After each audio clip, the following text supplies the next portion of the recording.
Welcome to Allegedly Higher, where humor, insight, and passion collide with higher education. Hosted by Dr. Erin and Dr. Candice. Join them as they dive into headlines, interview leaders, and challenge norms. From dismantling systems to championing equity, this podcast is your go-to for transforming the ivory tower. Let's get into it.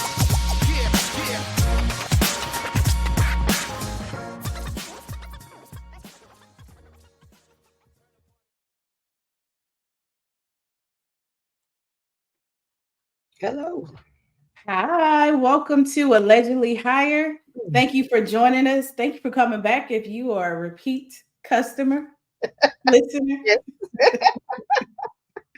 And if you are new listening to this, thank you and welcome. We hope that you enjoy it, and we hope that you're going to be a repeat listener as well and tell your friends. I am your host, Dr. Erin Wheeler, and this is my lovely co-host, Dr. Candice Jackson. Hello, everyone. Hello. Yes, so just a fair warning, we are a little bit loopy.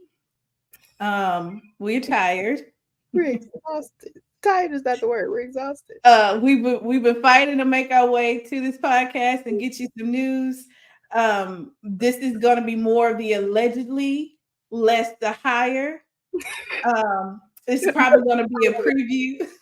Yes. So this is probably going to be a preview for one of our offshoot content. Definitely lower, very opposite of what we intended to do on this podcast. So yes, buckle up because this is going to be an all pop culture.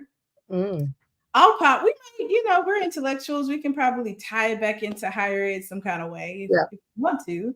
But this is going to be our intellectual debate on all pop culture. So we're going to take our first. I love that you added the intellectual to make this out. Yes, but okay, I love that. I'll be trying. Look, I'll be trying. I'll do my best. So yes, as we normally say, we dissect issues in higher education through a human-centered lens with a pop culture flair. It's more going to be on the human-centered lens and pop culture, less the flair, but all of it, whatever's opposite of flair. So, yes. So, where have we been? What have we done? We've it's just been, but it's been a good just been. We've been, yeah. I think my the next couple of weeks for me is going to be a little taxing and rough, but I guess it's kind of like getting back into the full swing of the everyday of, for me, teaching, coordinating, doing these things. I have, several things going on, both at work and at the other work, and it's just been the other work. And the other work, right? So, because this feels like I've been working forever. But I have, and some people say, well, why do you have all these things? Well, that's what life is, I suppose. So, yeah. I have been, I've been doing a lot of executive coaching, which I love. Yeah. It's always fun when you get to do what you love and do more of it. So I've been doing some executive coaching with some great ladies of color, women of color, nonprofit world. And so that's been filling up my time. And then on the other half of my brain, I don't know which half is half. Leadership development is left or higher ed is right. I don't know which one is which. But the other half of me has been deep into researching and really getting ready to put my books back out there. We've talked about that in a couple. Do you have a copy this time? It's over there. I found it. It's on my bookshelf. Right in front of me. Yeah, if I had a back-facing camera, I may be able to turn it. I do have a large poster as well that's on the back side of the camera. None of it is doing me any good over there. So maybe one episode, it may be. Right, you'll have it. And I may even have a good read-in commercial. Okay. And I think that's important. I can't say enough to you about that first year experience that book that you have, Go Wiser. I can't. And if I'd had Live Wiser, it would have been totally like the Oh, for trajectory me too. I would still have, read. you know, the quintessential encourage yourself, right? And I have a few students now who are going through, and I need to get a copy, because I don't want to give them my copy. I need to get a new copy. Who are going through this sort of post grad blues, like where am I going? And I think, what am I thinking about? And should I drop out and just go to work? And trying to figure out how to become. And I think this, I'm excited for you. And speaking of books, I'm actually re-editing my first novel. So I forgot to say that. So I'm in the midst of that. I should be working on an article that's past due, but I'm working on that too. So I mean, the book sounds more fun. No, it does. Yeah. It does. But yeah, I've been researching because I want allegedly higher, right? Right. This is my platform to air my grievances. You got to come with some theory in order to back up what you've done and seen already. So I'm trying to find the right theory to couch what I've been saying and bring it to where I can, slide in that intellectual, but then hit them with like, this is what you got to do. And this is why we haven't done it. So I think you should hit them with this is why this damn theory doesn't work. And let me tell you, because when you get in the trenches, you can talk about the theory all day long, but in the trenches of a thing, it's the leadership. It's the leadership of getting it done. It's the everyday. It's the everyday fight of getting it done. And that's what I'm super passionate about, is that leadership in higher ed to make student success things actually happen and not the numbers part, except the numbers that count, the retention, the graduation. So yeah, I've been submitting some conference proposals. I actually got one accepted. Great.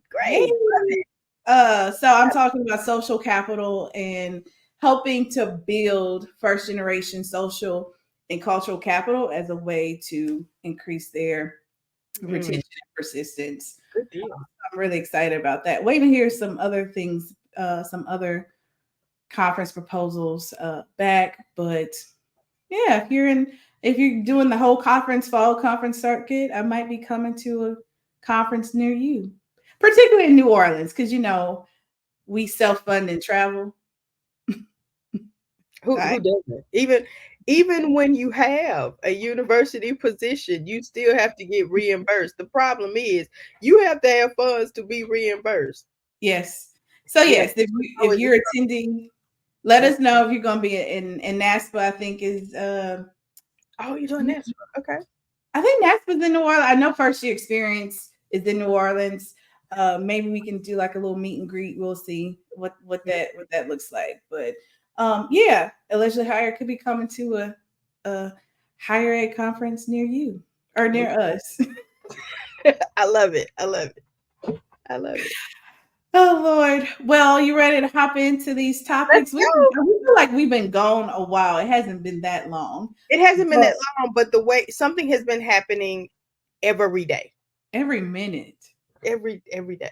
Just like I think yesterday it was like, yay, the courts overturned the Supreme Court the thing that's stopping the student loans from going through. And then I woke up this morning and say, no, somebody else sued again. Like hour by hour. Right. Yeah. So to kick off, I feel like this is going to be a permanent one until we get sick of it. Yeah. This is our OJ, I don't know what else, other thing we were like glued to the television screens more than OJ, like coming home to watch the trial. Yeah, Diddy. That's it. That's the section. That's it. That's the tweet. Diddy. Yes, Diddy. So far, since September 16th, Diddy was arrested. He knew he was going to be arrested. He set himself in New York and say, take me. Take that. Okay. Yeah, take me. Because I think he just knew he was not going to spend he wasn't going to put a toe in jail. He thought his bail plan was going to work. He had started paying down some bills, He paid off the house in Miami. Yep.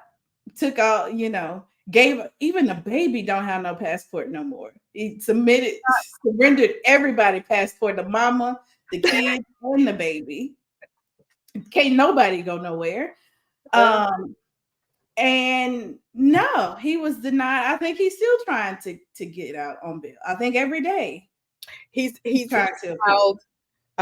So when he was denied bail, he appealed and put the house up at that point. It offered a bail package of $50 million that would include $48 million on his house in Miami plus $2 million on his mama's house. And then of course all the passport things and a different judge, and they were like, no. The crazy thing is the second judge that he went to try to gain favor, he will be the judge on the trials. So they already know we can't play with this man. Don't play. Oh, and also Diddy said, I won't contact any women. I promise. Y'all come to the front. Come to the front. Diddy. I don't think that's who. No, it's not going to count, sir. No, it's not going to help. It's not going to help. No. Okay. No. So he's officially charged with racketeering and conspiracy. I actually I don't follow a whole lot. Like, I may seem very informative, but it takes me some time to be loyal to some people. So when I know I can trust you, I'm gonna do it. The Breakfast Club. Shout out to Lauren LaRosa. She's been killing great work there. And there's this other guy that I'm starting to follow.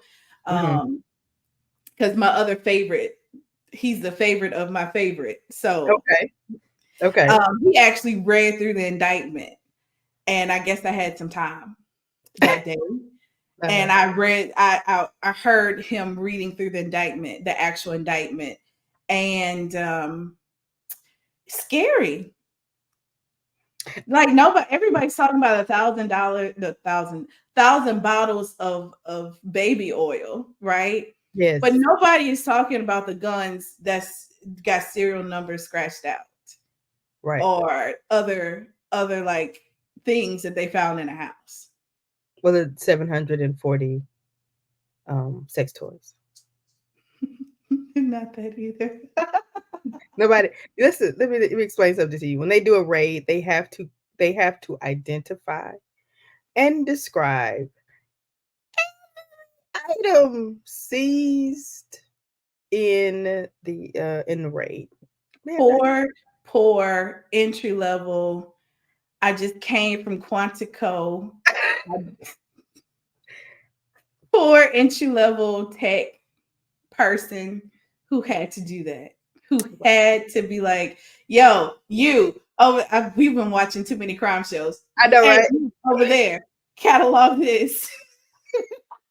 They took a picture in front of them. So here's the thing. And you got one guy who's trying not to laugh, and you got the other one that's going.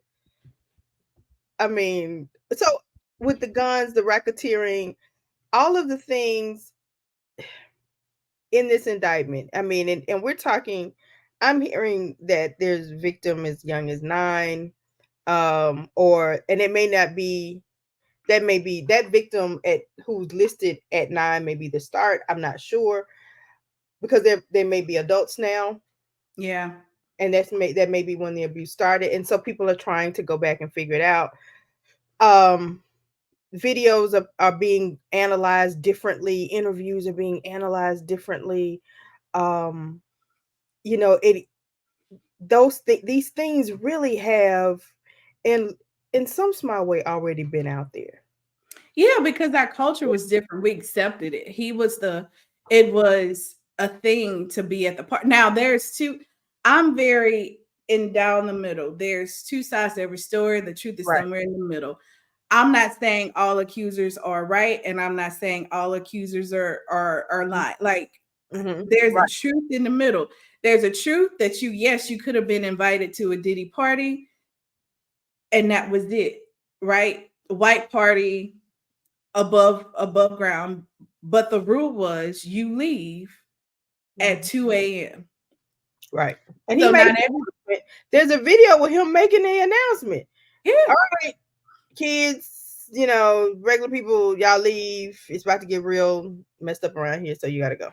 So so for everybody say, oh yeah, everybody's at a Diddy party and everybody trying to tie different people to it. Right. That's not right. But I think here's what I want people to understand. Whatever happens in the freak offs, as they call them, between consenting adults, that's their business. People go, there are legitimate sex clubs, there are legitimate, all of those things. That is their business. That is not now, that's not what he's being charged with. Having orgies and freak offs are not what he's being charged with. I need you to say that louder to Bootsy, the fat face online. That he is not being charged with having orgies and freak offs, right? This is not like you say. I need that for all the men or even women. Listen, this is not. He's there. He's not being charged for this. No, he is being charged for sex trafficking, for bringing in people who he doesn't know have been sex trafficked, because he was like, oh well, we used not an agency.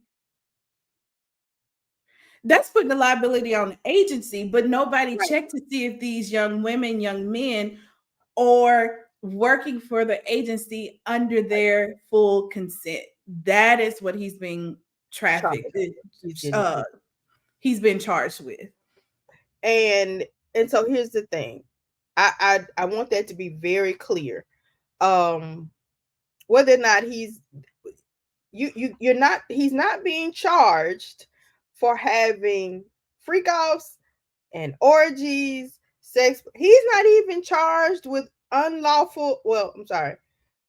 with any exorbitant amount of baby oil. That's not part of the indictment. He can have as much baby oil as he wants to. He could fill up a tub of baby oil if he wants. They're not even trying him for the drugs. If it's straight baby oil, right? That's not what he's being charged with, and that's not what we should be, vilifying him for. If these are consenting adults, it is the trafficking of women and men across state lines. Now, that has history in the Mann Act with that they created for boxer Jack Johnson, because he was with he brought a prostitute across state line, or which is really his wife or girlfriend who was white.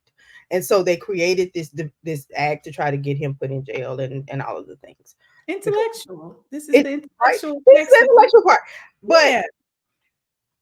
But again, I can't impress your sexual behaviors, your sexual orientations, your life is not fodder for. It's not illegal. That's how he wants to live. Now, if they can prove that he knowingly trafficked, that he knowingly sold, now that gun, it might be a problem, right? But that's what I'm saying. The guns and the drugs, right? And not even touching that, because they're probably going to tack on some more charges as he or others open their mouth. They're not even adding that to the fact that they're like, people could be not under, like, they're not in the right minds with the amount of drugs that he had there and how they got in their body. Like, all of those are the details that's going to continue to like pin him down. Now, we'll say this, that what is being revealed in all of this are some of the ways in which Hollywood and the entertainment industry operates in the way that it operates. And that, of course, may be unethical, yet legal, and yet but it's being revealed. Yeah. Just because something is the norm doesn't mean it's ethical or legal. But right. this is, I think, is blowing a roof off of the I poor just want 90s. The 90s have been I mean, you're decimating my young adulthood at this point. all of Oh, my teen years are just demolished. so you've got a lot of music execs that resigned from their positions like shortly thereafter. Mm-hmm. Yeah, I think y'all could have staggered that a bit. And some things are going. Now I'm gonna be honest with you. Diddy gonna snitch. You Hmm think so? Listen. Um, in the words of the late great Bernie Mac, I'd have called you, but the line would be, he's not gonna do all that time by himself. Is he He's gonna snitch and be truthful? Because what we did not add to our list, it's been so much that happened. Yeah.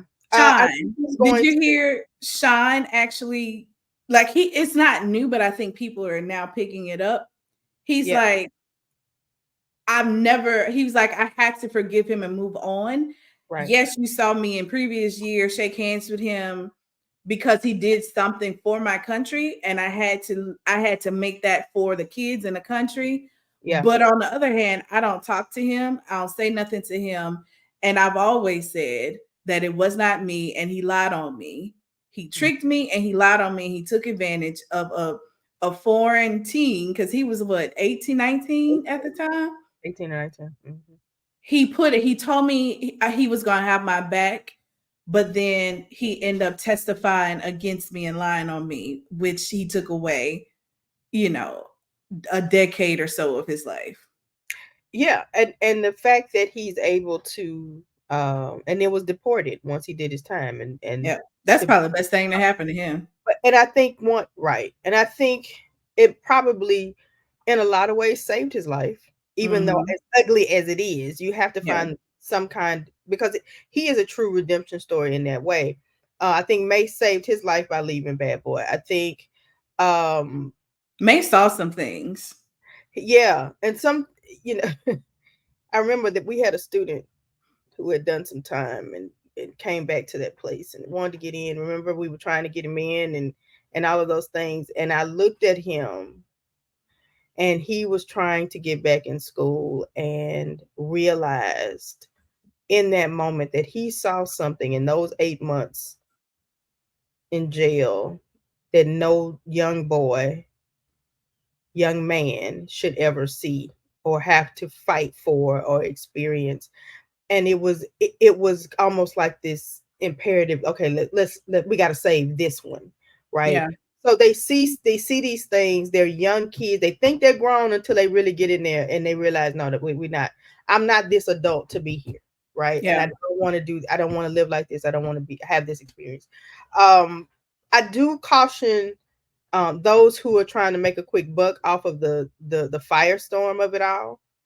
But now here's the other part. Now, if some people were truly abused and other people knew it, then they need to be reckoned with as well. Yeah. And that to me is paramount. Like you gotta you need to be reckoned with as well. Yeah. Uh, but we have I to don't think tell all the truly oh, abused are gonna say anything. he's going to snitch. This it's gonna That's the end of the story. We waiting on it. That's what they're counting on. They're counting on this the solitary confinement and other stuff to make him snitch Mhm. because I think Diddy with all of his needs stripped Right. away. Well, It's only so much you can he you can can be be man around up. people. So Yeah. it is really psychological warfare to put him in solitary confinement.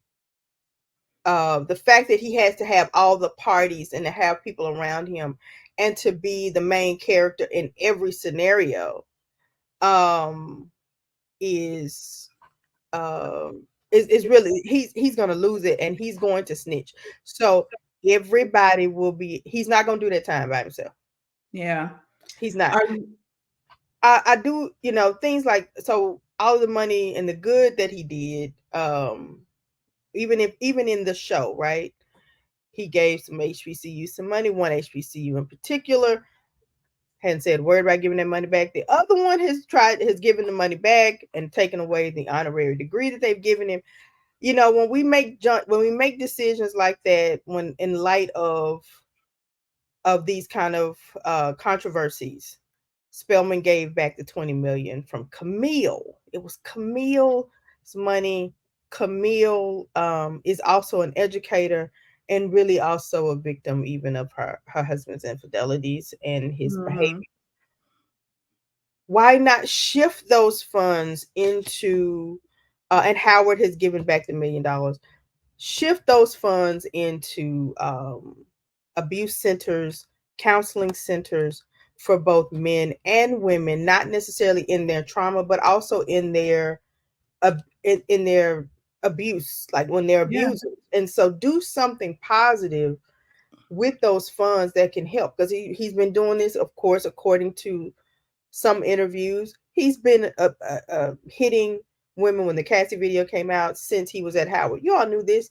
No one did anything. But there are several men out there who don't understand, who have that kind of aggression, who are abusers, and whatever their trauma is, and we can stop it then. Yeah. Place of love and embrace them to be better, as opposed to them getting out in the world. So I think we need to rethink about how we do those kinds of, let's get the money back and distance ourselves. Let's embrace the fact that we have this money. He gave it to us and we're going to use it for good, as opposed to giving it back to him for his legal case. Yeah, I was about to say, just going back to the bill, I mean, he might be losing some tax liability, you know.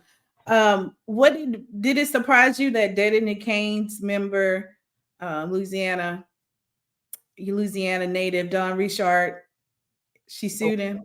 No. I think she was when she does it,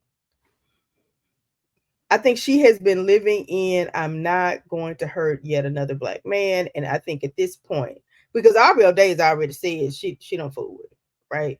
Yeah. The others have gotten quiet. But for Dawn to do it, because she was the one that was in the other group with him. She talks about a moment where they bristled up at each other at one point in an interview. But for her to do it, I think she's had enough. What do you make of Kalina? Because that's one of the albums that I didn't want to put back on the shelf. I love Last Train to Paris. Like, I know, right? Kalina, she didn't get her due for writing. She's an excellent writer. I think, I don't know what happened to her solo career or whatever. What do you make of Kalina? So they're both in this group together. I think Dawn's allegation was not making the band. It was the Last Train to Paris. And they talk about making this. They were literally in Paris for like, I don't know, months, held up like in a makeshift recording studio, like just writing and turning out songs, right? Yeah. What do you make of Kalina just saying, I ain't in it. Don't include me in it. She's been saying this stuff. She's been saying, toting, skirting that line of, this is not my reality. This is not my reality. And it may not have been. Now, I will tell you this: an abuser also knows who to play with and who not to play with. True. Kalina was married at the time. Married and also very openly bisexual. Yeah. So and see that I'm so glad you brought. I could not go back and find, because she was on Love and Hip Hop for a minute. She was. And so they would every time I say orgies, you know where my mind goes. They had not a throuple, but she was given like hall passes and very open. Very open. And so also in that way, I think Puffy's like, no, I think slightly scary. A little bit, just maybe scary, but I feel like they didn't see anything wrong with his lifestyle, right? And could have possibly it's not him being bisexual, him having freak offs and orgies and all that. That's not illegal. He can live his life. It is, he can do just like she's bisexual, he's bisexual. Like, I'm sorry, allegedly bisexual. She's openly bisexual. I have to say allegedly. Because it has not been, he hasn't. I don't want to, out him like I know his life. But that's not illegal. It's not, but it's very telling when he got, so Dawn must have filed a lawsuit September like 14th, 13th, 14th. He got arrested on the 16th. His phone somewhere in there was confiscated. He called Kalina like over 100 times. So he's also after Dawn filed a lawsuit. He's also not going to. That's another reason he's not getting bail, because he has called somebody like 100 times. Exactly. He did it to himself. He did it to himself. Mama. He did it to himself. So yeah, another lady in Diddy's life, Young Miami, is also implicated in telling a Diddy accuser to get an abortion. So this is not a long time ago. Girl, sit, please. Just please. Go sit down. Because she's too young. You listen, he is damn near 60. Okay? Damn near 60. She's what? How old is she? 12? No. I'm being facetious. 27. Same difference. 12 times 2-ish. When you listen, when you almost have 100, baby, everything is 12. Everything is 12. Everything. Yes, because she doesn't. She, and that little pitiful interview she did, like, girl, sit down and let the grown folk handle this. I really had hope that she was gonna scam him. No. When she got with him, I was like, maybe this is the girl who gonna scam him. Maybe. I just had it like, take it, get the money, get the show, do whatever you need to. But she even said that this not, she thought it was gonna be like a 20-minute tap out. Mm-mm.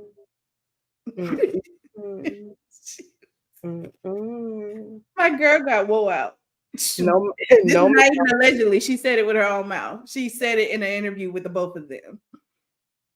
That boy so hot. Like, it's not like he got a 9 to 5 every day working for the man. Like, he got all the strength of plus some enhancement drugs. Listen, girl, go sit down and stop. Let this man. You thought going off the grid was just a little cute thing, a getaway? No, ma'am. She learned her lesson. Find you something safe to do, young man. Find you something safe to do. Yeah, you and Salty just keep going out to eat and doing funny IG lives, because that life not for you. When you hear grown folk talking, and it was a quote from the Mac. When you hear grown folk talking, but you better shut up. Girl, sit down. Yeah, you don't have the finesse. You do not have the maturity to stomp in these kind of water. We're not talking about going to county, baby.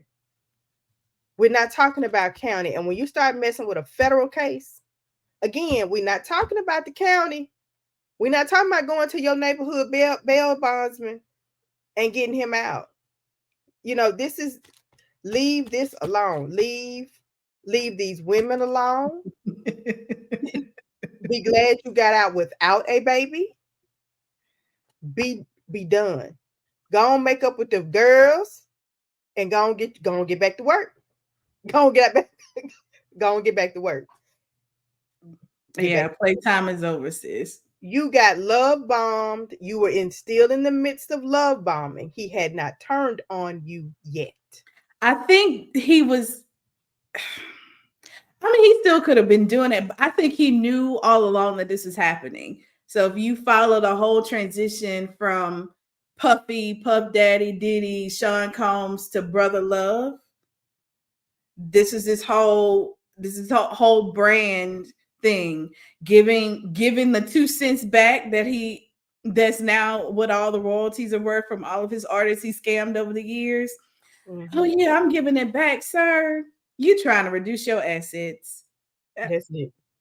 You're not doing this. The new baby, Carisha, Love Combs, all of that was to help curb whatever was coming. Because he knew that the demons was about to come out the closet. They was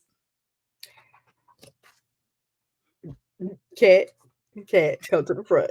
Cat, come to the front. Close the portal. Close the portal. It's enough now. Close the portal. I don't know what the next 3 months are going to bring, but I want Cat Williams to close the portal. Whatever he opened on January 2nd, close the portal. He said it was clairvoyant. He did. And I put that with, I have always said that Cat Williams is one of the most intelligent comics and people on the planet, right? Powers of observation, the way he can turn a phrase, and I love to study Black comedy.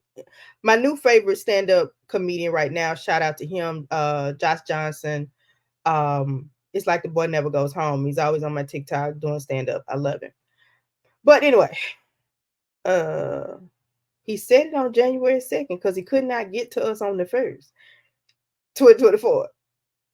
All liars and lies will be exposed. And he's also clairvoyant. So either you saw it, he says he's clever, but he said that part in a very muted conversation with Larry King, and it was so eye-opening.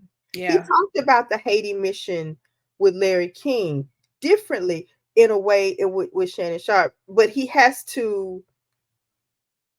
clearly have, when a genius is trying to explain it, not to mere mortals, it just, you can see the difference, right? It just totally different. I just need Cat to close the portal. I think you done whooshed and you got enough people gone. You keep taking folk. Listen, close the portal, Cat. I don't know what the next 3 months are gonna bring, but baby, I just. And our last Diddy story.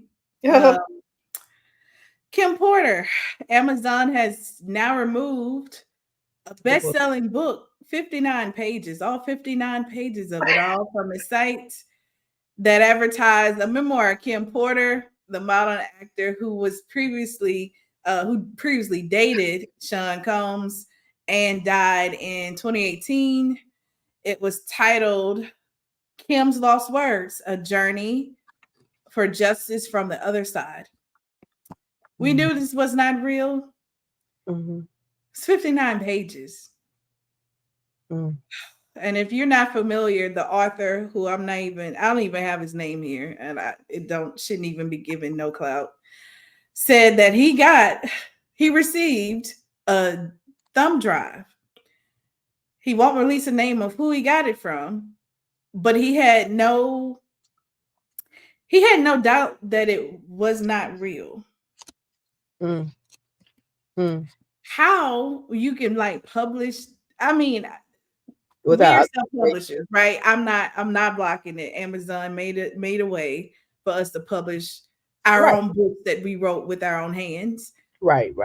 But for it to go to number one, there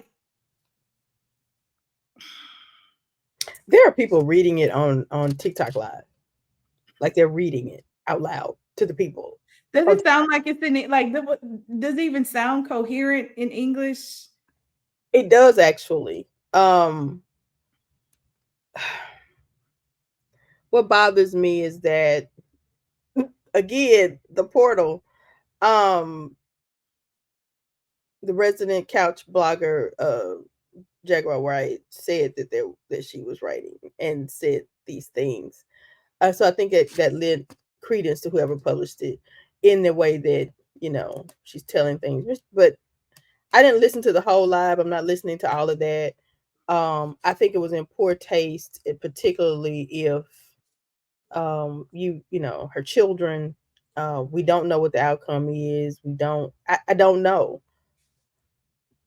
But um Amazon does not vet whether you have Amazon KDP does not vet whether or not you have written it or somebody else, or they don't vet that. So their liability is done. But I'm thinking about ethical, you know, the ethics of just taking a jump drive and putting out something so salacious in how she's talking about her life and Diddy and, you know, those kinds of things. And being hit. Some of that stuff didn't sound too off the mark. We may never know. Now, unless somebody gets the original document and look at some of the properties. So a lot of people don't know. You can find out the properties. I'm more apt to believe that Cassie has the phones that they said and the other jump drives. I feel like Cassie has that, and that's part of the federal indictment. Yeah. I'm more apt to believe that than it's going to some random person, right? But I think that may be why they're not, whoever that is. We don't know where he got the jump drive from that he says he got. Yeah. So it's one of those things it'll all come out, as the old folks say. If it don't come out in the wash, it'll come out in the rinse. I don't know yet. But why him though? There's so many other notable. Why they didn't go to Teray or even I don't want to. I mean, Superhead, but she go by Elizabeth Overson. She's an author and a writer. Listen. Why not? Why not a blogger? Why not? Well, why him? We don't even know him. Why not CNN? Why not any other writer? Why him? I'm gonna say this, and I get that point. I get that. You're absolutely right. Teray would have been a perfect one to do this.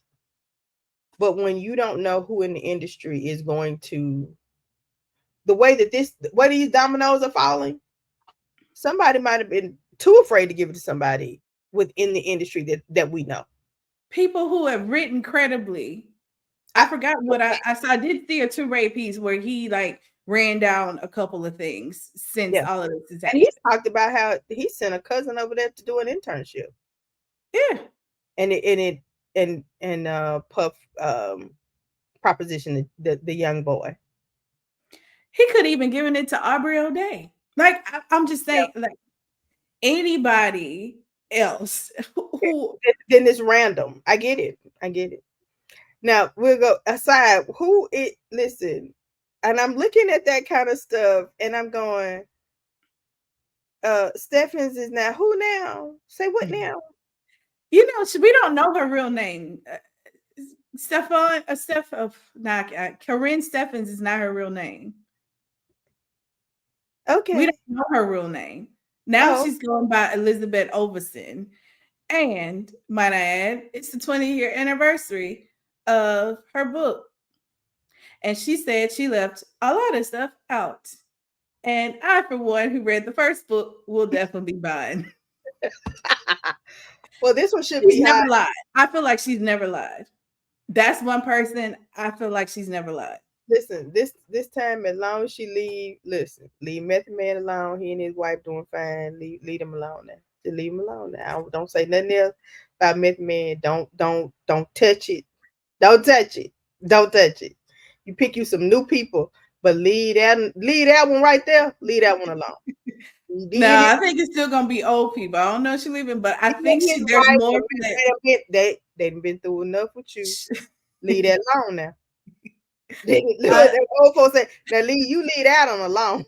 She was the first person that said she saw Puff Daddy running out of party after some stuff had happened. She was the first one. And years ago. Wendy Williams should be vindicated. He got her one out of New York City. I need her to get her mind straight. Bev Smith from DC BT. There was early rumors. He had her taken off the air. Great show in the early days of BET. I want, it's one of these things, like, say the names of the people whose careers he has destroyed or tried to destroy. Tried. Right? Because of rumors about his sexuality, which clearly now are true. So if it were me, statute of limitations or not, y'all, I would still sue. If I were Wendy Williams, I'd still sue. Yeah. You had me run out of New York and I had to build my finances back up. You had me, Bev Smith, you had my show taken off the air. Like, they did a rumor show on a Sunday and she was gone by the next week. You can't do that with the truth. And they didn't have the money, the power, or the backing to do it.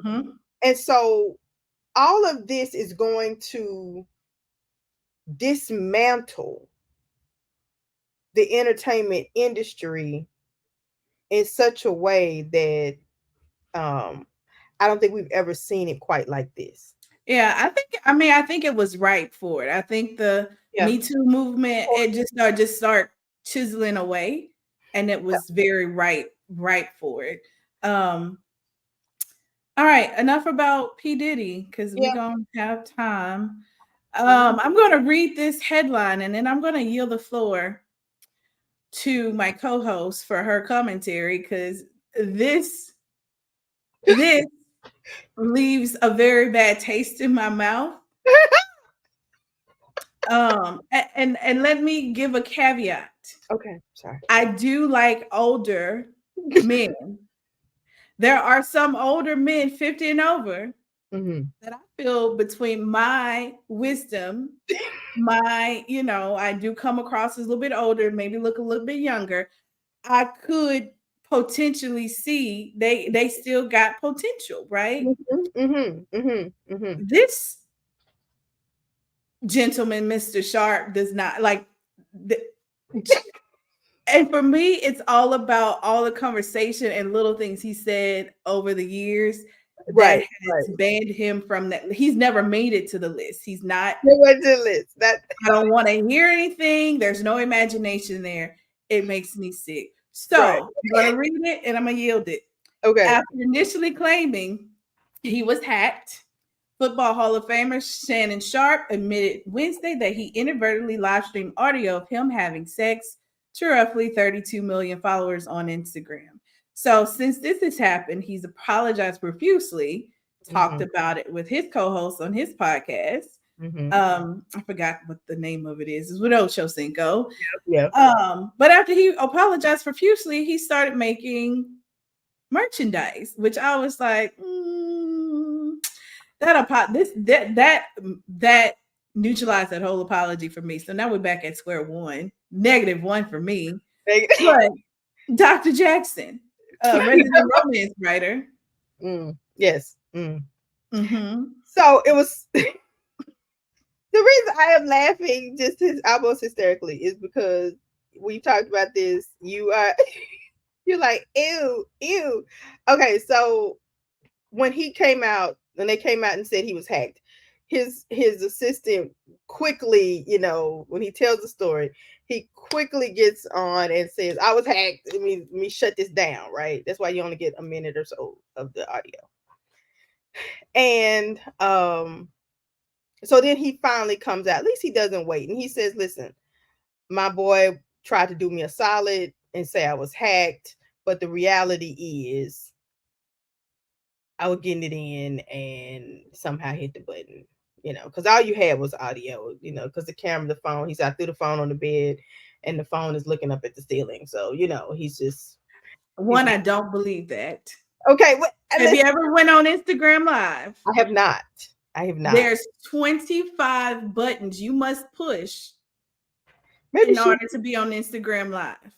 So hit Instagram on the phone. You have to scroll over 3 times. You have to press start Instagram Live. You got to put the title. You got to pick the filter. You got to put some other stuff in it. And it says, okay, are you ready to go live? 1, 2, 3.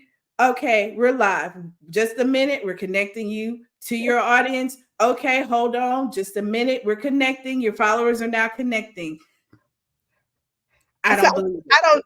He says he's never been on live. Maybe Michelle, who the I feel like it was Michelle. Either he staged it. I don't like. And whatever. But the audio that we did get, we got the growls and the dominant submissive, the dominant language. It's quite titillating for us older gals. It could be if it was anybody else. It probably would have been tittillating to me as well, but it was not. It was not. And be a good girl. So the thing about it is, in my book 3, I'm working on it. It kind of gave me like, okay, let's go and finish this out, because like I said, we said earlier, I write romance suspense novels, and in this particular novel, the main character is going to be a little dominant. So it kind of your research. Little research purposes, and say, okay, let's go and get this finished. Of language.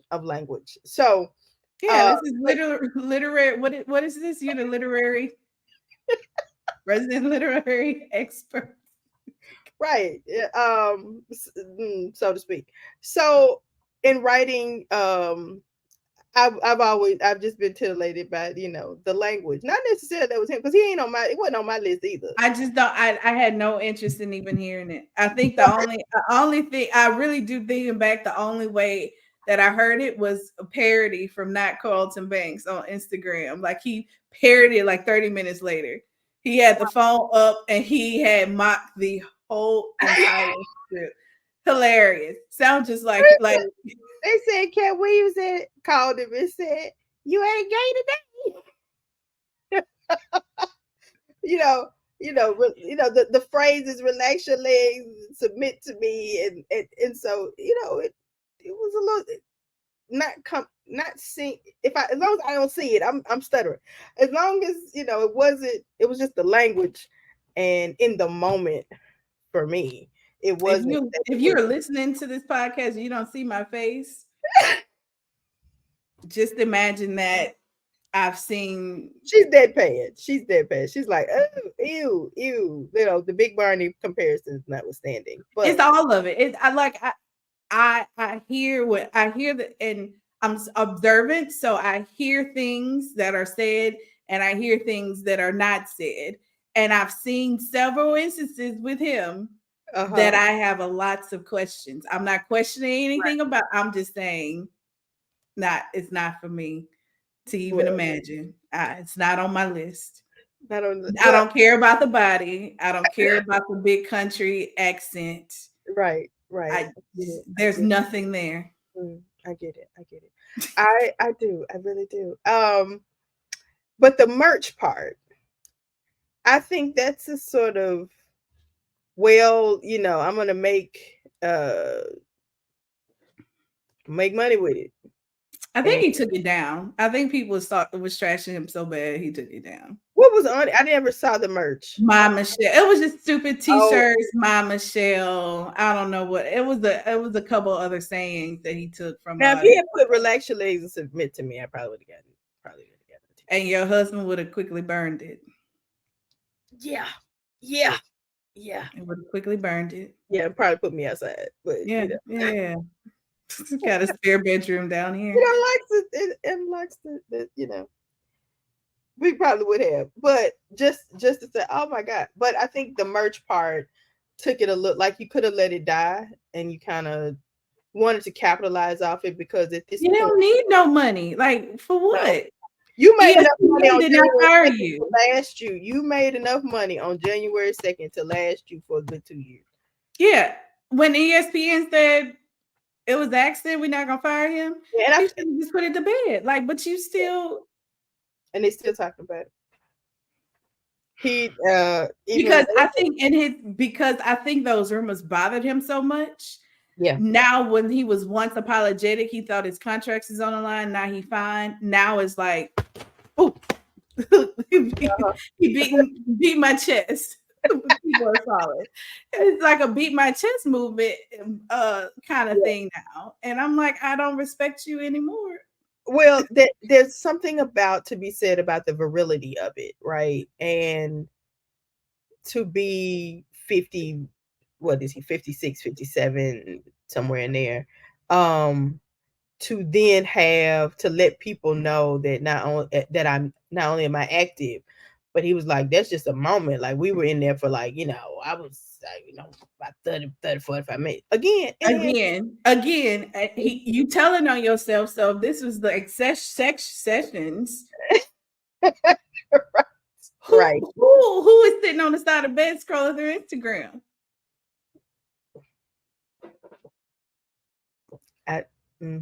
Yeah. Which one of y'all was sitting on the side of the bed scrolling? I don't know.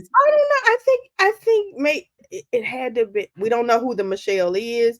They've tried to find out who the Michelle is. He said he'll take it to his grave. I wouldn't want to be known. Yeah, he said he'll take that to his grave. He promised her that would never be revealed. But she also knew what kind of man he was when she came over there. So yeah, I mean, that's what he said. That's what he said. Yeah, so kind of aunties that aunties and uncles, you gotta get it in. Yeah, he is firmly on the unc side for me. He the great aunt. He great aunt. Man, if they just had that conversation on the breakfast. If somebody I think that was a Dion Cole. If anybody refer to you as Mr. or Unc, sir, you don't have a chance with nobody younger than you. Don't try it. We've already placed you in that category. You cannot come out of the Unc. It's disgusting. He is Mr. Sharp. Yeah, he's definitely an Unc to me. So the Unc, unlike, I don't like the auntie kind of thing, because for me, even Unc or auntie is kind of, again, my intellectual side in that whole uncle from slavery. Like I never liked it. It just, you can call me aunt if you're related to me, but if you or TT, but even that, right? I didn't grow up calling my aunts TT. They were either aunt, they were aunt, right? But it's a new thing for me. Okay, love it. Yeah. But that sort of rich auntie, it just kind of, which I'm not, with it just kind of it to me, it has too many vestiges in slavery. It's the reason I wouldn't even purchase Aunt Jemima pancake mix or syrup. I always bought Mrs. Butterworth. And I don't care if you change the name or not, I'm still not gonna do it. I get it. I think for us, it's a reverence thing. Like you're not like a friend, but you cool. Mm-hmm. But we gonna respect you as like wisdom. You're older, you're not like old for us to be calling you miss, but it's that's kind of where I see it. But as I'm becoming older and going back to homecoming, I did not go to my homecoming last year, but my line sisters did, and they said that we are firmly in the auntie category, to where people was checking on them. You okay, Miss Erin? You need us to fix you a plate. See, that's when you know you've entered another sphere. Yep. Okay. See, that was tame. It was tame. It was good. I'm just saying. She's been worried about me. She's been worried about me for 2 years. No. I'm just saying. You got to hold down this conversation, because I can't. There's nothing I can contribute other than disgust. Oh my goodness. And I say our loosely, I will use a different art. The former First Lady, Melania Trump, passionately defends abortion rights in her upcoming memoir, creatively, innovatively titled Melania. Today, one of the quotes came out. I've carried this belief with me throughout my entire adult life. She wrote in the memoir, she believes that everybody should have autonomy of their own body and make their own choices. Why is this news? because her husband is running and proud to say that he got rid of Roe versus Wade. They've been doing it. They've been doing it for 50 years, and I got it done. It was very, very hard, but I got it done. The people wanted. I just gave them what they wanted. The people didn't want it. Okay, all right. So if the papers are drawn up and at the lawyer's office was a person, that's a saying this close to the election. She's making it very clear, I don't support him on this issue, which means she's doing what? Preparing for a life after this. Because I'm not going to read the book, but where does this come in the memoir about my life? When he was making the grand pronouncements, were you not able to have a conversation with him and say, I am against this? Unless it's the book about her political ideas versus her husband. But why? I think it's going to be, there'll be a significant portion and section about her life in the White House and some of the things, because remember, her platform was anti-bullying. But you're married to a bully. I didn't know she had a platform. She did. In my early, this was when I was like, he had done something. He had bullied somebody. And I was like, I literally tweeted her, like, is this what you meant? Tell your man to do better. Like, tell your man to do better. Like, for real. And it's very clear when you make that kind of stand and you make a video. It's not just in the book. It's not, you're not doing the talk show circuit. You made a damn commercial. You made a commercial, right? About women's rights and a woman's right to choose what happens to her body in the midst of your husband campaigning on the fact that he got rid of a woman's right to choose in Roe versus Wade. That is a line in the sand, and that is preparing for a life after. So on November 6th, the morning of, I will not be surprised if she doesn't file the paperwork. Yeah. She didn't want to be there in the first place. She don't want to be there now. No, I'm pretty sure the marriage is a no contact sport. Don't talk to me. Don't touch me. Don't look at me. We're going to get this boy through school. Who is we? Because I don't even think they live together. Oh, I don't think they do either. I think she lives in New York and he lives wherever in Florida. But even if they are keeping up those appearances, this was significant. A significant line in the sand. Yeah. And so I'm hopeful that she will have a life after this. And maybe when she goes into the voting booth, she'll vote right instead of for him. Yeah. Yeah. Because again, both he and his running mate are married to immigrants. And yet we got to keep, even lawful people who entered through the program and lawful, like the Haitians in Ohio. Not the right kind of immigrant. It's the wrong. But it's a specific shade of immigrant. The way you're talking and speaking about people who are not born in this country or who are not white, Anglo-Saxon, Protestant, like the way you're talking about them, you're talking about the very people in your household. You're talking about your children. And so that, I think, when she draws this line, and that is a line. Not only did you just put it, you could have just put it in the book and talked about other aspects. You made a whole video. Yeah. Yeah, it's a commercial. You made a whole commercial. So yeah. Let's wait on November 6th. So I don't even know how to segue this. Okay. Marriages that are no contact sport that are pretty much over.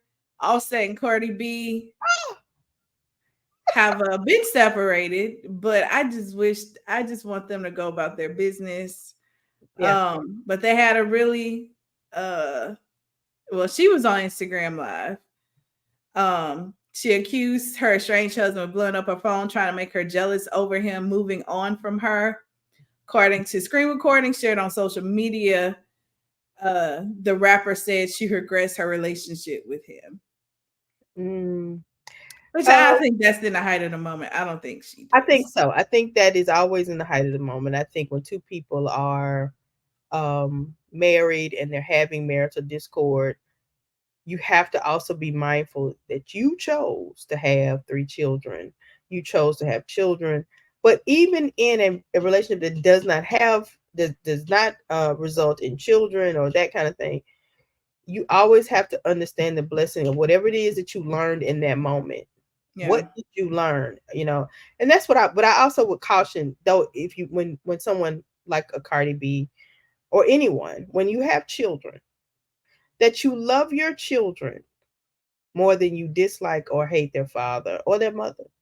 Because at the end of the day, if you're talking about their parent, their other parent, that means you're also talking about them. And they internalize that you selected somebody who was X, Y, and Z. And so any of that means that's half of who they are.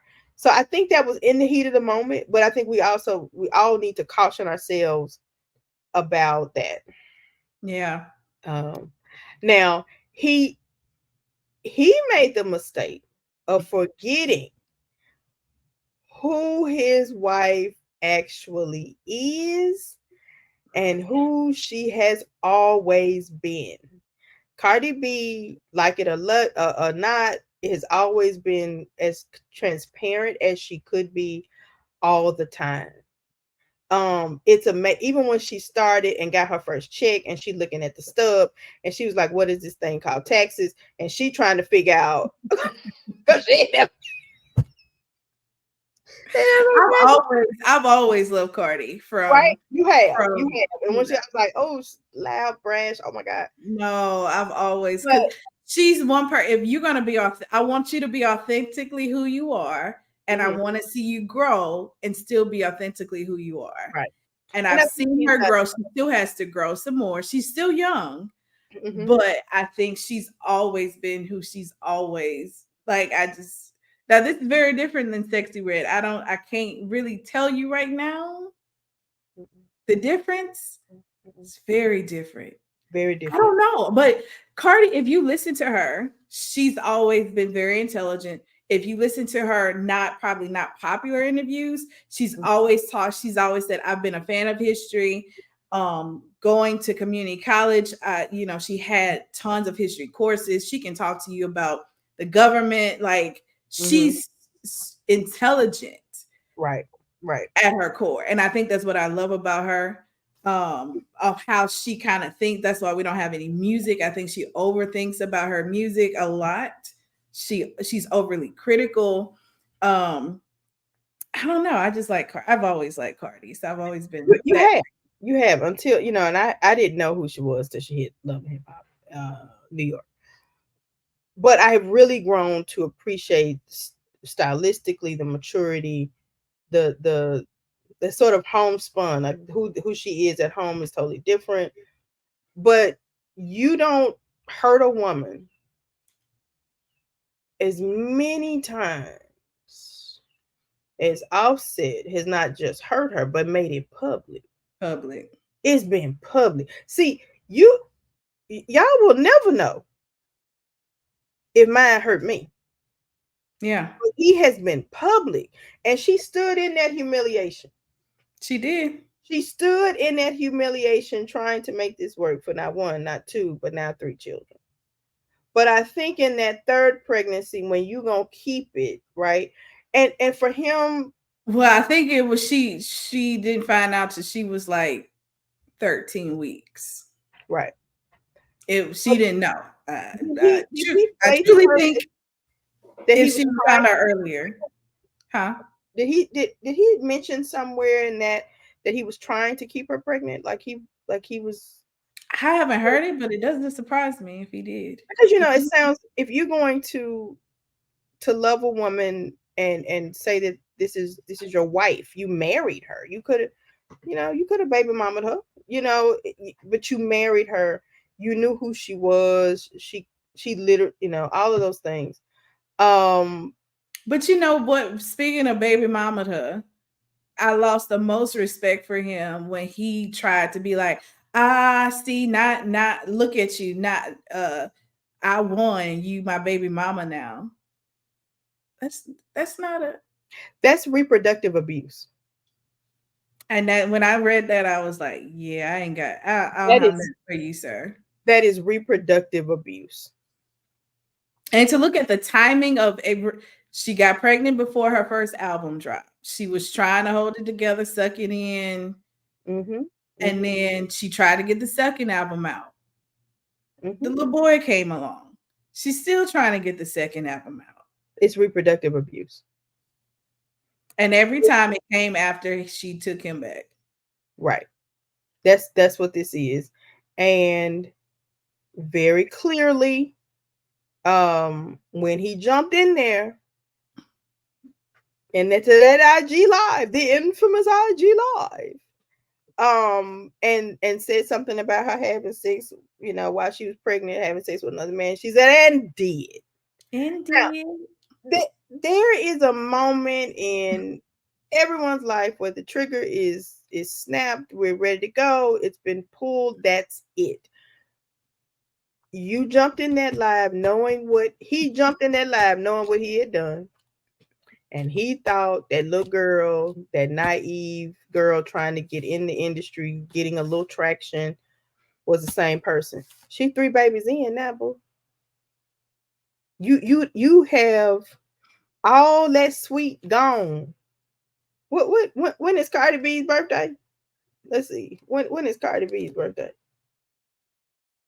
I don't even have no concept of a month. Let me see. Because I could tell you. October 11th. Is that Libra season? I only know mine. You don't know yours? I only know mine. Yep, that's a Libra. When they done, they done. Yeah. And I don't know what you thought that was. Don't care. Yeah. They don't care about, I can protect. But when you cross that line, they're done. Yeah. I mean, her famous line from the reunion is, if we beefing, we gonna beef forever. Can't say it like her, but we beefing forever. Yep. Yeah. I don't know what he thought that line was gonna do to her or to her reputation, but everybody was like, well, good for her. It's probably the best time to get it. It is, because you don't have, listen, you know what I'm saying? Like, I think it's a cautionary tale for men who are reproductive abusers, who are chronic and humiliators of their women, and whatever. I think there's he won't do it again. Offset is they're not calling him upset. Yeah, he needs to just go somewhere. Because I mean, she could have gone. She could have gone lower than that. Mm-hmm. And it was kind. It was kind. She didn't go in there. It was better than you. She didn't go into. I ain't have to tell him what. She didn't go into. She didn't go into anything that would have truly dismantled him. So he's not having a good year. Cat has opened the portal. You go from Chris Brown telling you, we wish it was you instead. But even in the midst of that, even in the midst of she was still with you in the midst of that grief. She was with you and supported you, and they were on the outs then. Yeah. Right. Y'all got back together. You were supposed to be doing it. You got all those children before her. She gave you 3, and you still couldn't And one day he's gonna be like Ocho was on the podcast with Sharp. And I will agree with this when the 80-20 rule and Ocho sitting up there crying. Yeah. You know what I mean? That you're gonna realize that all of that out there doesn't matter. It's not worth what you've lost. It's not worth the ego boost that you get from somebody out there in the world. And I maybe I'm not the age group, but it's just like what's out there? Nothing. And but also to me, I'm like, it's just Offset. Like I don't even know who would, yeah. It's Let me just tell you Offset. He wanted Amigos. And I can't understand him. What you say? what's happening? All of that. You you're not who they pump you up to be out there in that house, in that world. No, he was better with Cardi. His value was with Cardi. Mm-hmm. And her value gonna skyrocket with that. Mm-hmm. She was always by herself. She didn't need him. Mm-hmm. When but the happiness she felt when she was able to buy her mother a home. Yeah. Those kinds of things and the values. Yeah, does she spend a little bit too much money probably on Kitty Birkin bags? Probably. But it's her money to spend. But at least it's an investment. She not going to investment because even now vintage one is like, still is full retail price for a vintage one. Yeah. But the thing, the fact that he tried to embarrass her on the live about her sexual activity with someone else. Negro, please. She wouldn't have done that. She wouldn't have been a pregnant woman who is tired, and she about to have your third child, and you still can't stay out them streets. Yeah, and did. At least it was, because I'm pretty sure all his pieces are scallywags. Oh my God. There's no notable women in that list at all. I can't even see nobody else being like, oh, you know who called me? Like, no, right. Nobody else is excited about that. And again, we not of age, so maybe there is some young actor, rapper who would like that. I don't know. He put it this way. I wouldn't risk nothing for him. I wouldn't risk nothing for him. I wouldn't know. And I know that is my age. Yeah. But there's no way.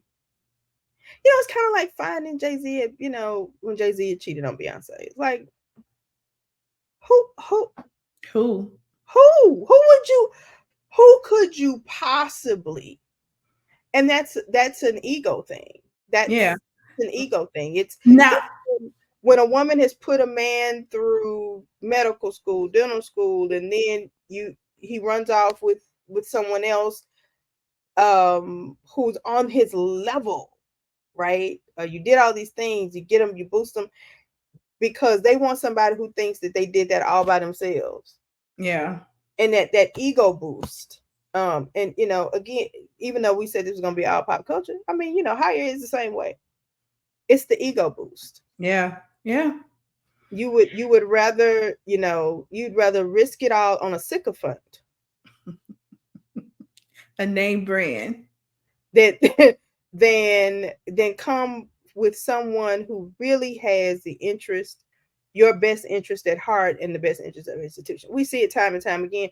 It's no different with people. But in this case, you had she was your brand, sir. Yeah. Yeah. Because she was by herself. You in a group, and you got one of them. Oh, you got one of them. Okay. Yeah. I was gonna go there, but let's not. I'm sorry. She says I can't do it, folks. She said I can't go there. But yeah, but she did. But he did it. Okay, go ahead. Allegedly. Everything on this podcast is allegedly. And to that effect, DDG, we didn't put it on there. DDG and Haley this morning announced that they were, he announced that they were not together. Everybody's celebrating because we all know that she was the brand name in that relationship. And we were just happy when she was happy. And if she's not happy, we're not happy.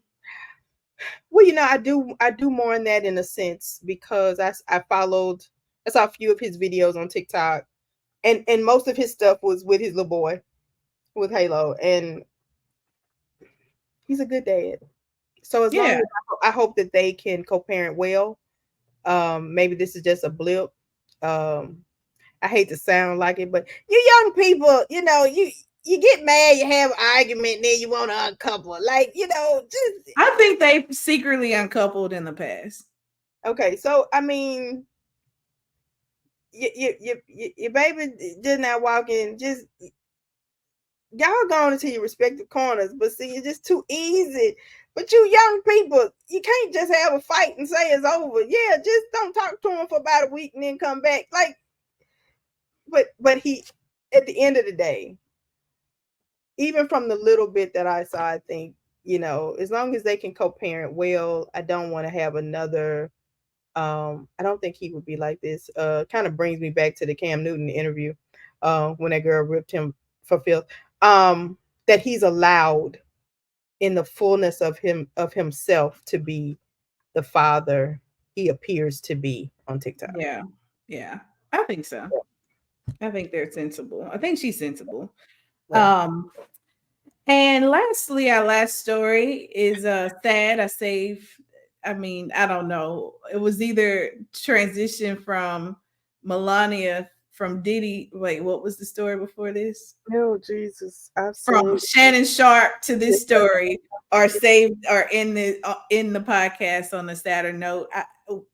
It was a lose-lose situation, folks. So here we are. John Amos, longtime publicist, reveals actor's final wish was to delay the death announcement. If you knew, I think this was 3 days ago. It was publicly announced October 1st. And then I saw corrections that it was accidentally said that he died August 21st. I thought it was a mistake or something. But he really did pass away on August 21st. Mm-hmm. The daughter found out with the rest of the world on October 1st. And the actor's son handled all the arrangements. He's cremated. So the daughter posted that she was heartbroken before. I don't know if we talked about it here, but before she said that there were claims of elder abuse. Her brother wouldn't let her see her dad. And, they went on Instagram Live, the son and Mr. Amos, and said that everything was fine. He was fine and he was coherent and there's no abuse and all of that. That kind of passed away. But then now it's kind of brought back up with this weird occurrence. Well, I think what he may have said, I don't want the firestorm. I don't know what he said in that moment. Even this. It's one of the biggest fears that I have. That since my father is married, that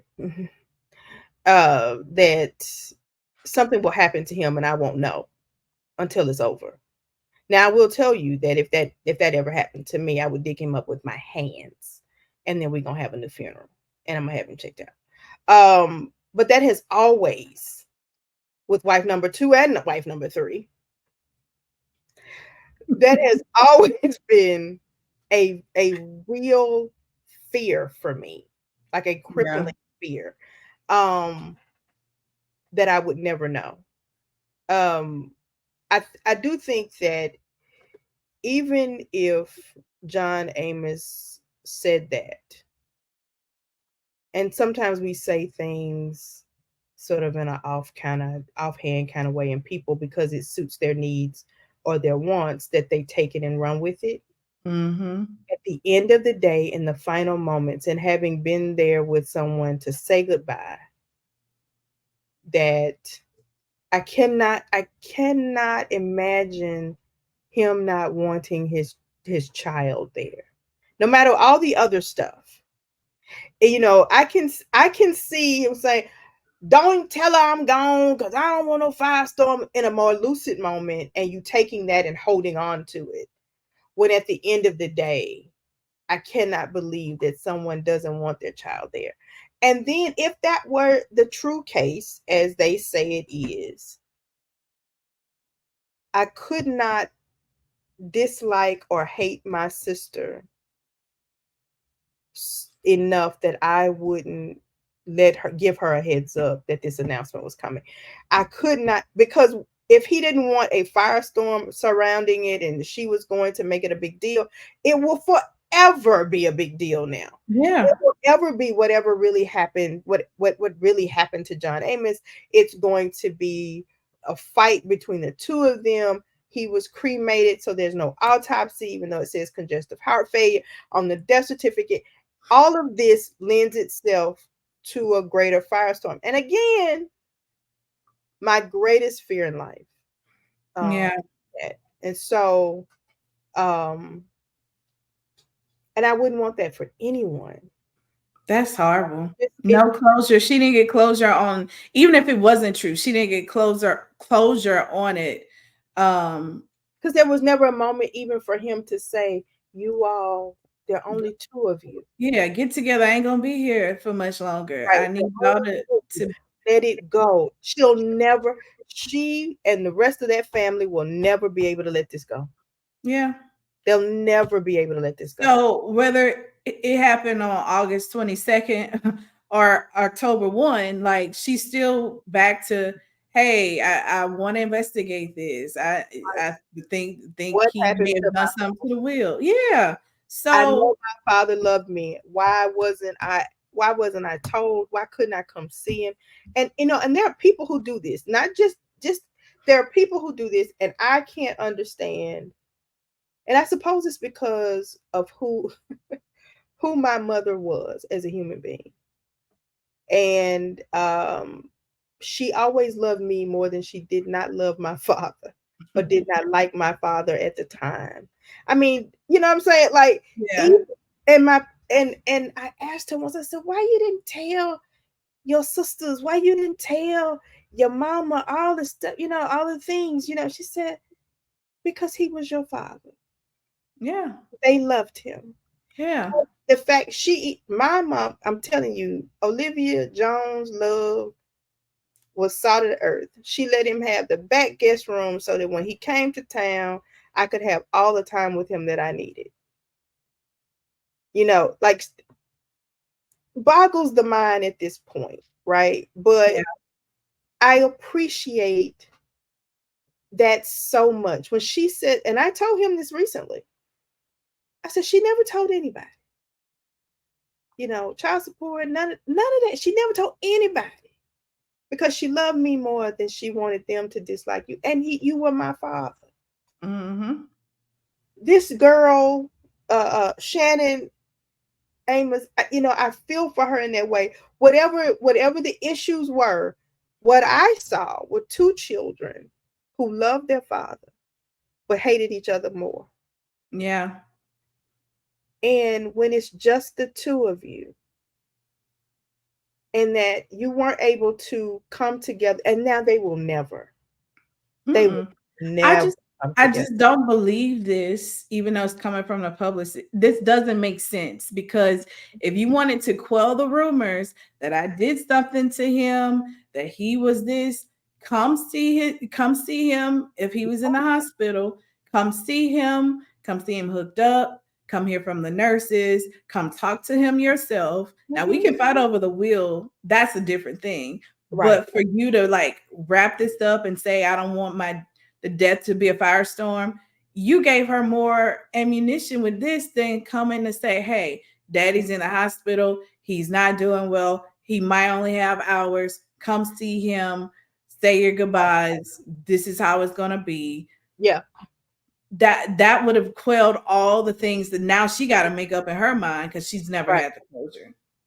Yeah. And so with and here's the thing, these are not half siblings. They're acting like they hold, you know what I'm saying? So, and not that I would that matters. I mean, my sister's my sister, right? But y'all grew up in the same house. You got the same mom and daddy. And so if he went off at a moment of lucidity and said, don't tell her, and blah, blah, blah, she acting up, and you held on to that knowing good and well that that's still your sister. Yeah. Right? Yeah. I can't imagine being that cruel and not allowing my sister, even if it was the moment before, just to see him, so she could see that he was okay in that sense in his transition. Yeah, and say goodbye. Yeah. You know, when you don't have that kind of, and I caution anyone, it is a beautiful moment to watch someone cry their last tear. Mm-hmm. You know, and I've talked about that. It's a beautiful moment. But it's also like I had to make the call, you know, you need to come down here now. You need to say goodbye. Or you need to wake up. You need to, it's time. You know, I could not see myself being that cruel. I just can't. I just can't. Now I didn't encounter some who would do it. I don't want, but I see them differently. As human beings. Because, you know. Yeah. But well, my condolences to the family. My heart goes out to them. Yeah. Oh, we forgot to add somebody else to the list. Professor McGonagall. I was like, I knew there was somebody else we need to have in the in memoriam. Yes. As well as the I forgot her character on Sister Act. All of them. Oh, yes, Sister Act, Harry Potter, Downton Abbey, all of the people who have followed her career, generations of people. I love that about an actor's career, generations, cross cultures. Yes, yes. There was a young Black creator on TikTok who was doing doing a memorial and it was so sweet and beautiful, and the way he was doing it, like he was Harry, and she brought me the Nimbus 3000. Like it was, cross-cultural, whether it was race or across the water, we were all of those things. And she has a legacy. I got to go back to John's legacy to be tainted in this way, because he was for a lot of people. He was the first Black father on TV. Yeah, he owned McDowell's. He was the father-in-law. Yes, but do you realize? And I don't want to take away from Megan Smith. I love her work, but I just have to go back to that because I really wanted to be said that John Amos was the first Black father on television. And had Esther Roll not said, I won't do the show, she risked her own job. I won't do the show unless I have a father for my children. Yeah. I hate that this is recovering this and not that. Yeah, exactly. Yeah. Exactly. So. Yeah. But then back to the great Megan Smith. I love her, and I will be watching. I even just put on Harry Potter. Just Oh yeah, that's one of my comfort shows. I watch things over and over. One, because I'm probably not paying attention to the TV, and two, I already know what's going to happen. So I was in love with Professor McGonagall when she turned into the cat. That was it for me as also a former cat lady. We can't leave him with these people.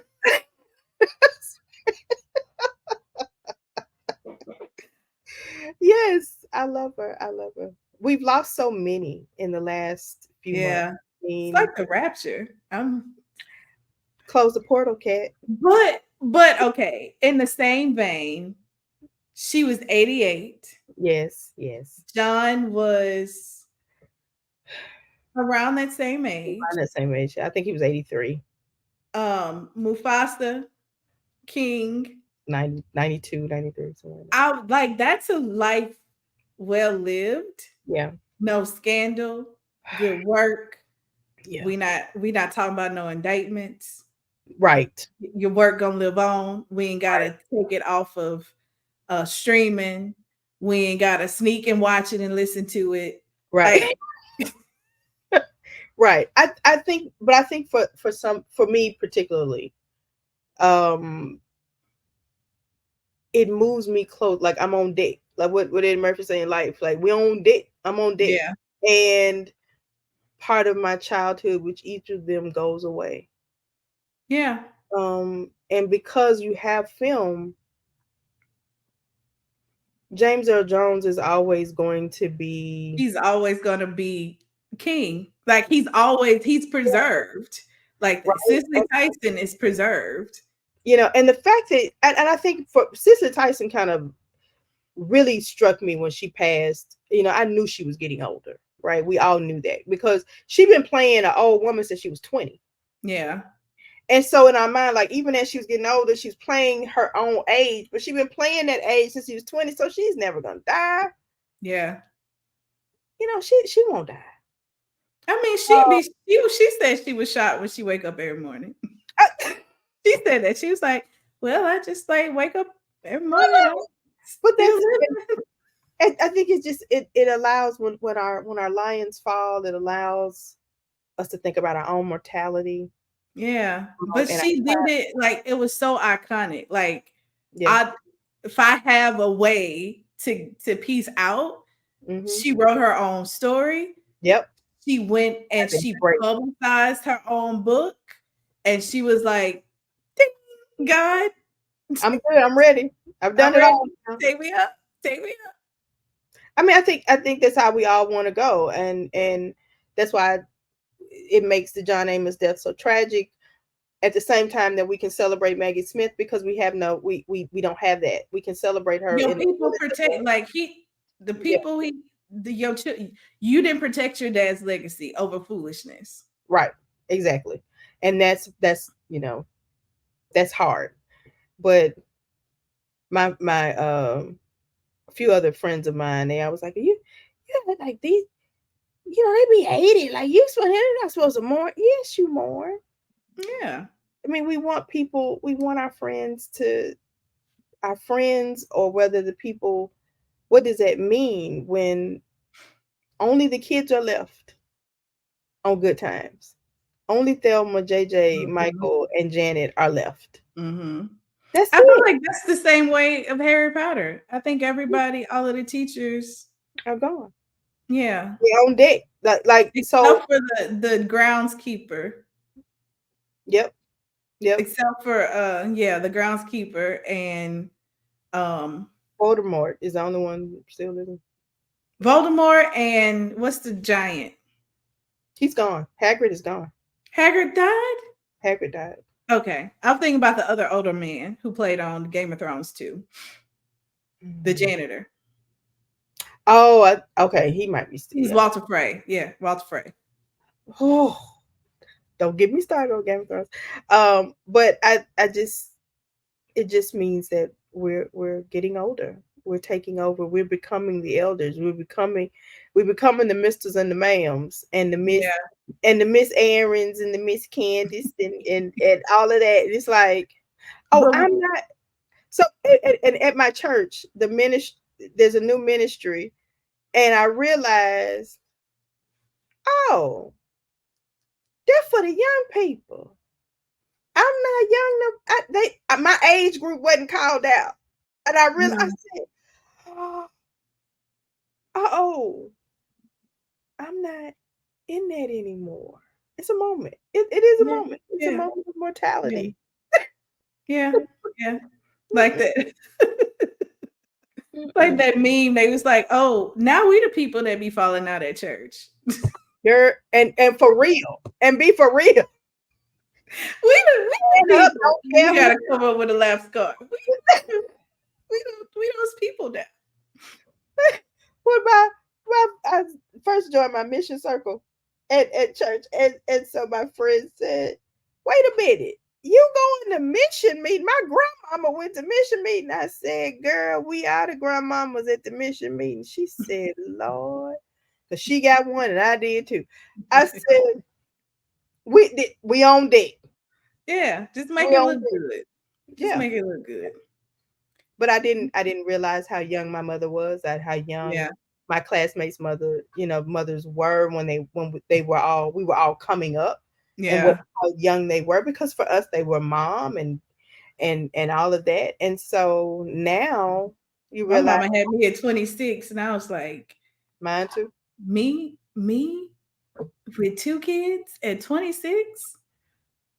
Girl. What happened? I was still, You were walking across the stage getting your PhD at 26. yeah, and still just very much outside. Yeah, it's a great time to So be alive. I really do I take the celebrity deaths that matter to me very seriously. Like, because it is my childhood. It is, Yeah. and as my father has, 3 degrees, college professor, businessman, all of that, and I mean this in all love. He wasn't James Evans though. Yeah.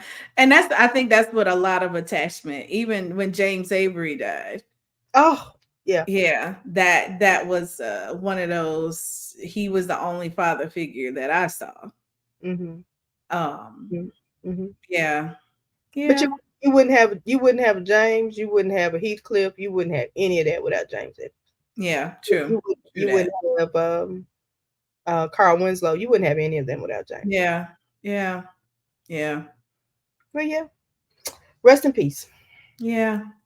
I hope that the reporting of an in memoriam section of the podcast is not going to be a regular, but we Uh, did lose a lot.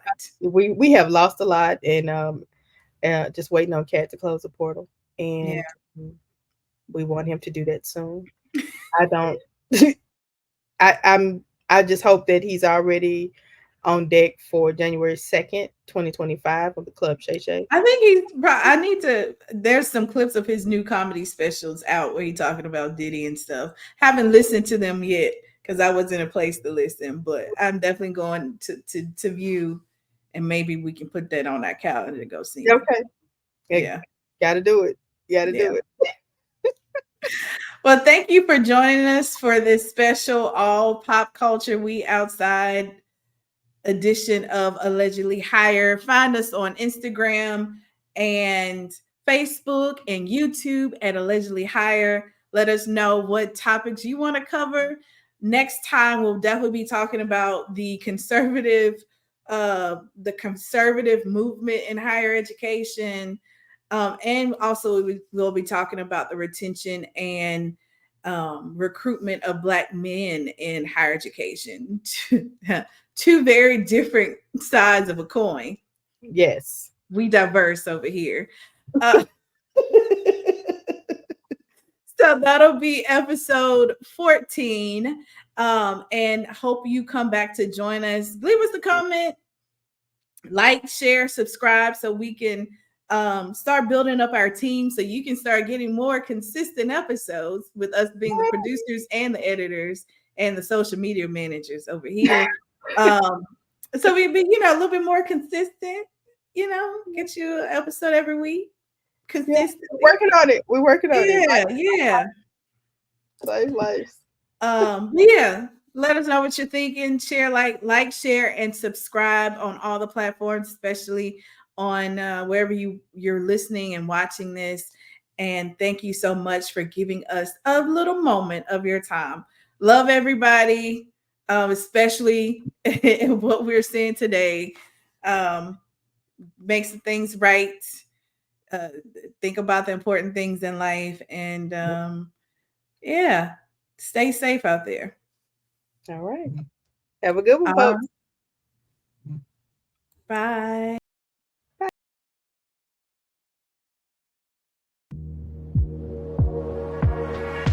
Thanks for listening.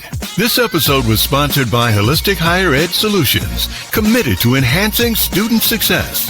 From coaching to planning, our practitioners empower institutions. Ready to transform? Visit holisticheredsolutions.com and let's revolutionize higher ed together.